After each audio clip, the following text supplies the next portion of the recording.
சென்னை போச்சம்பள்ளி அருகே புதிய வீடு கட்டித் தருவதாக கூறி பழைய வீடுகளை அதிகாரிகள் இடித்து அகற்றியதால் கடுங்குளிரில் அவதிப்படுவதாக இருளர் இன மக்கள் வேதனை தெரிவித்தனர்.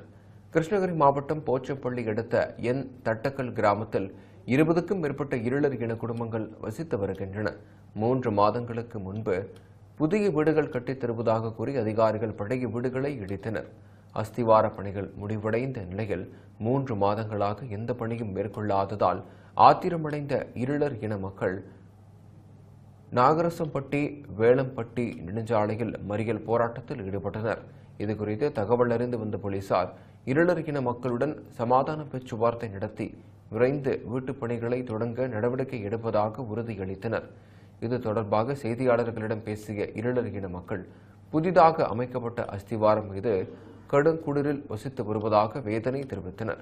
மேலும் புதிய வீடுகளின் கட்டுமான பணியை உடனடியாக தொடங்க அரசு நடவடிக்கை எடுக்க வேண்டும் எனவும் கோரிக்கை வைத்தனர்.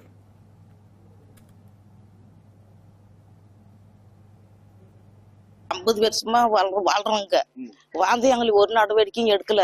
ஏதோ அப்படி வந்துச்சு, வீடு முன்ன வந்துச்சு, பொத்தலாம் வந்துச்சு, இடிஞ்சு விடுற மாதிரி அதுலயும் இருந்தோம். திருப்பி இப்படி ஆர்டர் வந்து பட்டா கொடுத்து இப்பெல்லாம் பண்ணாங்க. பண்ணிட்டு இப்ப வீடு இடிச்சு அதான் உங்களுக்கு வீடுன்னாங்க. வீடு இடிச்சிட்டு மரத்தடியிலுக்கு இருங்க சாமி, எங்களுக்கு வீடு வரலையே, நாங்க பணியில எல்லாம் படுத்துன்னுக்குறோமே அப்படின்னு தான் அதான் கோரிக்கை எங்களுக்கு.